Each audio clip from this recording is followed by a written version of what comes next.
Okay, so it's like 6 days out from my period. I know, boys, you're not going to want to hear it.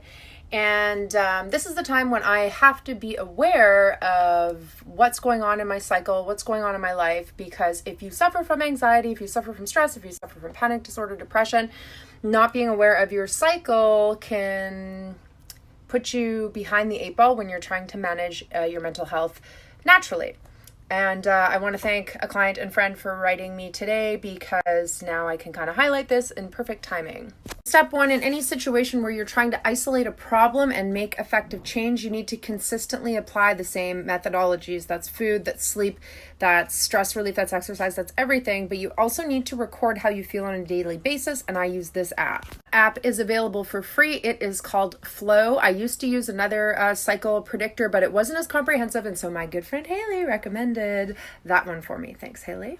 The upside to this app is if you don't buy the whole thing to operate it, you can still put in a lot of your symptoms, your cravings, whatever. So for instance, today I put in that I had a lot of cravings. I put in how much I slept. I put in how my mood was, everything. And I've been recording with this one in particular for about 3 months. This app takes into consideration your water consumption, your cravings, how your bowel movements are going, your exercise, your sexual activity.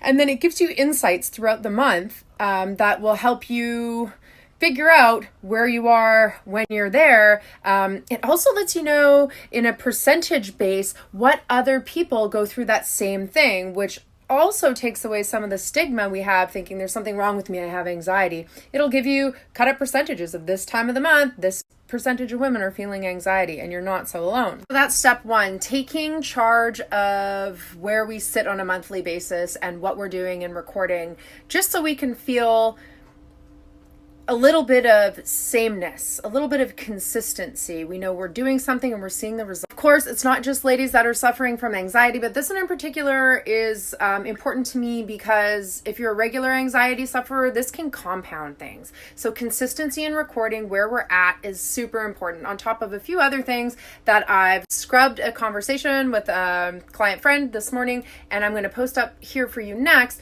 just talking around sleep cycles and supplementation for anxiety, especially around that time of month. Now is the difficult part, coming to a reality check in your life. If you're not consistently monitoring your food, if you're not consistently monitoring your exercise, your sleep, your cycle, but you are consistently feeling out of place as a human, whether that's with anxiety, depression, panic disorder, whatever it is, you're doing yourself a great disservice, and also the health practitioners that you might be working with. Of course, I make money helping people out. I do. But it's also really frustrating to watch people want to pay money to just have me tell them to take pills. And that's not the approach that I take, and that's not the approach you should take in life. Just because life these days isn't geared toward us being happy and settled and feel like we have enough doesn't mean that we need to take pills to make that worse. We have to take control of our lives, of our mental health, and that doesn't have to start with medication, and especially not for everybody. Pro tip, get some consistency in your life. Consistent sleep, consistent good nutrition, consistent exercise, consistent diarizing of your days, consistent tracking of symptoms, cravings, feelings. If you've done all that work, if you've taken caffeine, stimulants, or alcohol, depressants out of your life, if you've done this for a consistent 30 days and you've seen no change, you can come and work with me. If you've done this for a consistent 90 days and you haven't seen any change, you can come and work with me. At that point, I might actually refer you to a PCP because you might need to get some blood work done, if you're being honest. The point is, anxiety doesn't have to take over our lives. For women, it doesn't have to take over our lives for 2 weeks a month.